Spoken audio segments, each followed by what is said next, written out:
You are teaching at 3 universities माशाल्लाह, top institutes of Lahore. आपकी class में ज़ाहिर है लड़के भी होते होंगे। इसके अलावा भी माशाल्लाह काफ़ी आप मैनेजमेंट में इन्वॉल्व हैं, इस्लामिक इंस्टीट्यूट जैसे आपने मेंशन किया। But since when are you practising हिजाब? अल्हम्दुलिल्लाह वहदहु वस्सलातु वस्सलाम अला मन ला नबिय्य बअदा। जैसे कि आपने सवाल किया है कि मैंने हिजाब कब स्टार्ट किया, although I am a working women, तो ये है कि मेरा जो वर्किंग करियर है इसको अराउंड 25 to 27 ईयर्स हो गए, जिसमें मुझे बहुत ज़्यादा मर्दों से इंटरेक्ट करने की हाजत पेश आई। एक तो टीचिंग के लिहाज से और एज़ वेल एज़ जब मुझे मैनेजमेंट में मर्दों के साथ बहुत ज़रूरत पड़ी और ख़ासी डाइवर्सिटी रही। मुझे गोरों के साथ भी काम करने का मौका मिला, मुझे सिखों के साथ काम करने का मौका मिला।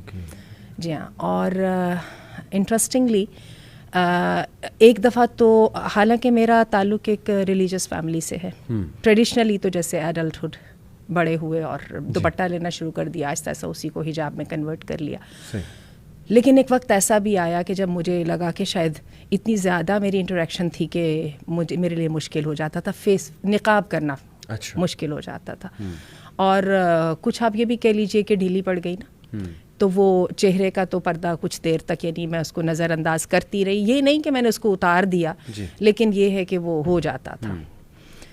तो लेकिन ये है कि फिर अल्लाह ताला ने दोबारा तौफीक दी और कोताहियाँ तो अभी भी अपनी जगह पे हैं, लेकिन आई फील सो प्राउड।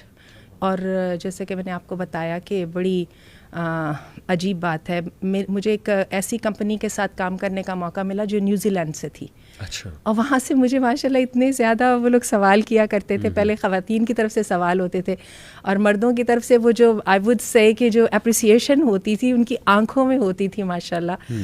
और उसके साथ ही शायद मेरे अंदर वो कॉन्फिडेंस जो है वो बढ़ गया। और मैंने आपको बताया कि मैंने वो फेस कवर जो ना करने वाला वो जो लेज़ी एक पीरियड था उससे मुझे निकाला उसी एप्रिसिएशन और लाइकिंग में। मैं ये बड़ी आपको अजीब बात बता रही हूँ। ये आपने एक बात की कि इसका मैं एक सवाल पूछना चाहूँगा कि क्या कभी आपको इस जर्नी में फ़ील हुआ कि हिजाब जो है वो एक ऑप्रेस करता है या एक बर्डन है?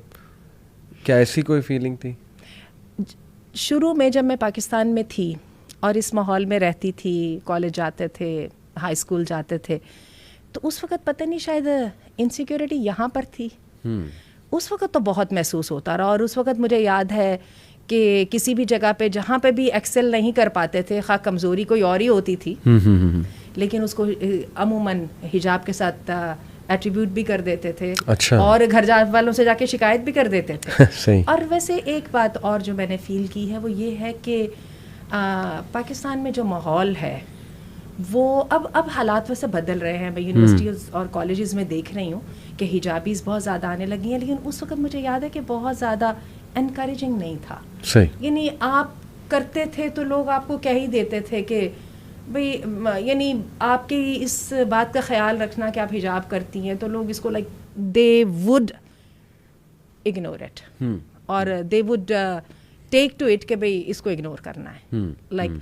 और क्या होता था, ख़वातीन का सेटअप है तो बिला वजह उसमें जो वो एक मेल पियोन होता था तो उसकी भी जो वो मूवमेंट को ज़रा भी रेस्ट्रिक्ट नहीं किया जाता था। सही। और कुछ अंदाज इस तरह का होता था कि भाई अगर कर रहे हो तो भी खुद ही हिसाब कर ध्यान कर लो। ये मैंने पाकिस्तान में देखा।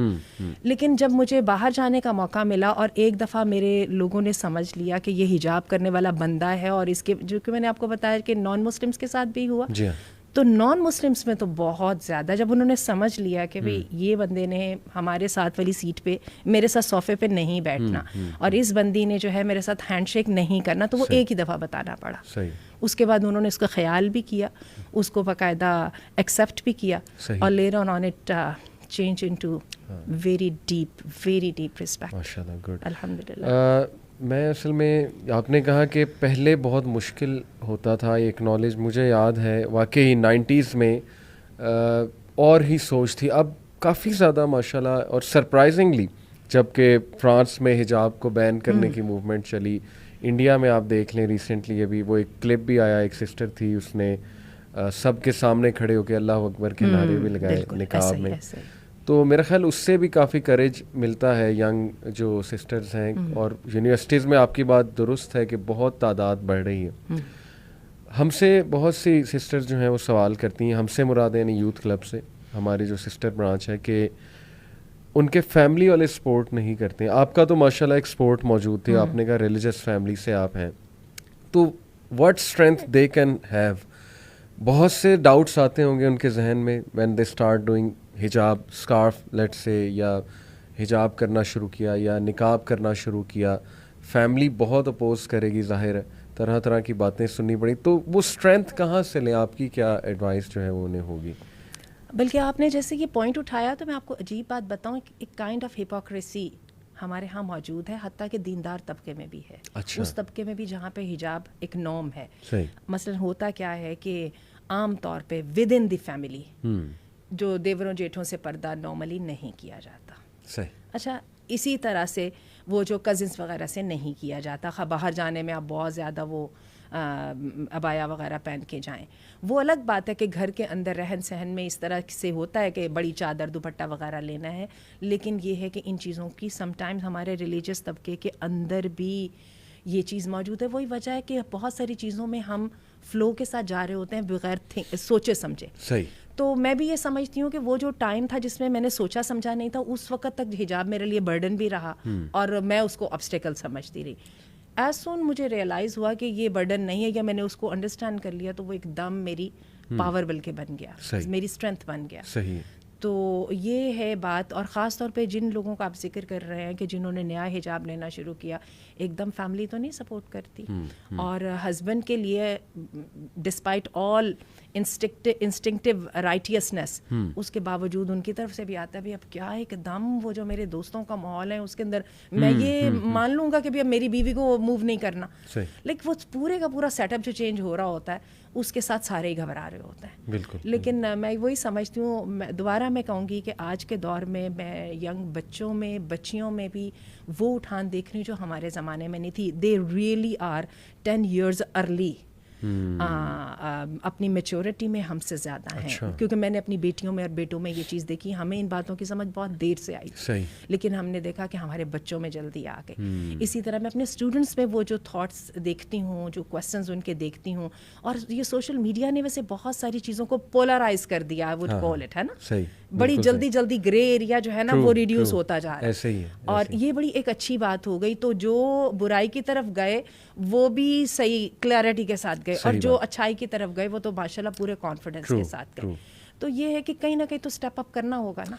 बल्कि आपने मीडिया की बात की, आई थिंक कि जो रिवर्ट्स है ना, जो वुमेन वहाँ से कन्वर्ट होती हैं क्रिश्चियनिटी से, या एथियस्ट होती हैं कुछ कन्वर्ट हो जाती हैं, ऑस्ट्रेलियन वुमेन, कैनेडियन, अमेरिकन जो भी हैं, आई थिंक उनकी स्टोरीज ने बड़ा एक किरदार निभाया, क्योंकि हमारी बच्चियों ने देखा कि वो एक ख़ास लाइफ गुजार के आ रही हैं और वो कितना अप्रिशिएट कर रही हैं, बल्कि some of them even cry during the interview के हिजाब ने मुझे कितनी प्रोटेक्शन, आई थिंक उसने बहुत एक रोल प्ले किया है। अच्छा, सोशल मीडिया की ये एक बहुत बड़ी ब्लेसिंग है, इसलिए कि मुझे याद है अपने बचपन में हमारी एक्सेस बस वही वो अब्दुल गनी फारूक की जो बुक थी ना कि हम कैसे मुसलमान हुए, उस तक थी। इसके अलावा नहीं थी। या कभी कभार अच्छे जो उर्दू डाइजेस्ट या हकायत वगैरह में कोई कहानी आ जाती थी किसी नौ मुस्लिम की। लेकिन माशाल्लाह इसकी ये एक उसका जो है पॉजिटिव एस्पेक्ट है, इसके साथ हमारी हर वक्त क्लिप्स, हर वक्त ऐसे लोगों के साथ, हत्ता कि हम उनके साथ कन्वर्सेशन भी कर सकते हैं, कम्युनिकेट भी कर सकते हैं। और many a time their stories and their experiments are very very relatable. तो और फिर जब खास तौर पे हम उनको देखते हैं कि इतने सक्सेसफुल लोग और ऐसे वो कर रहे हैं, तो वाकई अल्हम्दुलिल्लाह। और आपने बात की ना, हमारी जनरेशन 10 times आगे है, 10 year आगे है। मैं आपको अपना पर्सनल एक एक्सपीरियंस बताता हूँ। एक हमारे बड़े चाहने वाले हैं, बड़े अच्छे इंसान, उन्होंने मुझे बुलाया अपने घर, तो उनके बच्चे माशाल्लाह लम्स में पढ़ रहे हैं, अच्छे टॉप इंस्टीट्यूट्स में पढ़ रहे हैं। उनकी बेटी थी and she was 8 year old and you won't believe, उन्होंने कहा इसके कुछ सवालात हैं। मैंने कहा बच्चों के क्या सवालात होने, throw it, let's face it. उस बच्ची ने सवाल किया कि सर औरतों को हिजाब को क्यों हुक्म है, मर्दों को क्यों नहीं। अब मैं एकदम आई वाज स्टार्टल्ड, और मैं तैयार नहीं था इस सवाल के लिए। उसने कहा कि नहीं सर मुझे नहीं समझ आती इसकी। तो 8 साल की बच्ची, ये कम से कम 20 साल का बंदा पूछे एग्जैक्टली तो मैं कहता हूँ मुझे समझ आती है। एनीवे उसने शायद कहीं सुन लिया हो या जो भी था।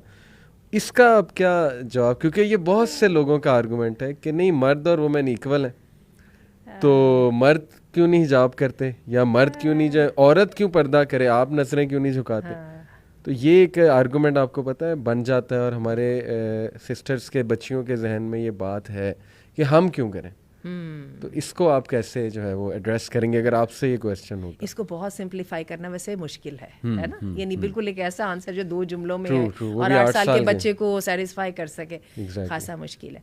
तो बात ये है कि फिर हम हिजाब को इस तरह से लेंगे, इसका फिर हम स्टार्ट यहाँ से लेंगे कि एक बैरियर है। हिजाब का लफ्ज़ी मतलब ही बैरियर है ना, एक रुकावट है, पर्दा है। अब इस पर्दे के ज़रिए अल्लाह ताला दोनों जेंडर्स को एक सेफ डिस्टेंस पे रखना चाहते हैं, ठीक है। अब सेफ डिस्टेंस में रखने के लिए इंटरेक्शन तो होगी ना, सही, ठीक है। उसके लिए सेफ डिस्टेंस भी होगा, उसके लिए औरतों को एक ख़ास प्रोटोकॉल का करना होगा जिसमें कवरिंग शामिल है। वो प्रोटोकॉल मर्द भी फॉलो कर रहे हैं, नज़रें भी झुकानी है, औरतों के साथ एक कमरे में अकेले भी नहीं बैठना, जो है फिजिकल टच भी दोनों की तरफ से ममनू है, ठीक है।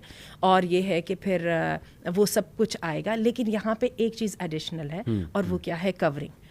अब ये है कि इसको सबसे, इसका तो सादा सा आंसर ये है, ये अल्लाह का हुक्म है। अब मेरे से बच्चियाँ पूछती हैं, मैम अब बताइए ना, हम 100 बंदे यहाँ पे बैठे हुए और ये जो आपके ये प्रोजेक्टर ठीक करने वाले आ गए, अब हिजाब हमने करना है कि इनको करना है? बात तो दुरुस्त है, एक बंदे को करा दो तो सारी 100 गए।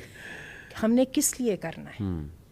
हमारे अल्लाह ने हुक्म। Excellent, excellent. और हमें ये है जो बेसिक डिफरेंस है, ठीक है। 100 औरतों को कवर करना है एक मर्द की मौजूदगी में, नताइज फुलिश हो जो जैसे मर्जी, बिल्कुल सही, लेकिन ये अल्लाह का हुक्म है। सो पहले ही जो सबसे हिजाब की जो सैंक्टिटी है वो इसकी होलीनेस में है, सीक्रेटनेस में, सही। और ये हमारा अपने रब के साथ वादा है। और हिजाबी औरत के लिए जो पहला तमगा, जो पहला मेडल है वो ये है, वो अल्लाह वाली है और वो शरीफ औरत है।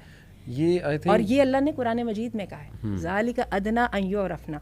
लोग कहते हैं कि आप हिजाब करवाते हैं तो औरत को गुम कर देते हैं। अल्लाह कहता है मैं हिजाब करवाता हूँ तो औरत को मैं नुमाया करता हूँ। ज़ालिका अदना अन युरफ़ना, इस आयत का मतलब ही यही है, ये ज़्यादा करीब है। ए नबी, अपनी बीवियों को, बेटियों को, अपनी ख़वातीन को कह दो कि जब निकलें तो युदनीना अलैहिन्ना मिन जलाबिबिन्ना, अपने पर कपड़े डाल के निकले। ज़ालिका अदना अन युरफ़ना, ये ज़्यादा करीब है कि वो पहचान ली जाएं। क्या पहचान ली जाए भाई? उनको प्रोमिनेंट कैसे कर दिया जाए। और हमें कहा जाता है, ये आप जी हिजाब करके इसलिए बैठी है ना, आप अट्रैक्ट करना चाह रही हैं, अटेंशन सीख कर रही हैं। अल्लाह चाहते हैं ये औरत जो है ना सिंगल आउट होनी चाहिए, ये स्टैंड आउट करनी चाहिए। ये शरीफ औरत है, ये यहाँ पे किसी खेल कूद के लिए नहीं निकली हुई कि इसको एक्सप्लॉइट किया जाए। ये बाइज्जत औरत है और किसी बाइज्जत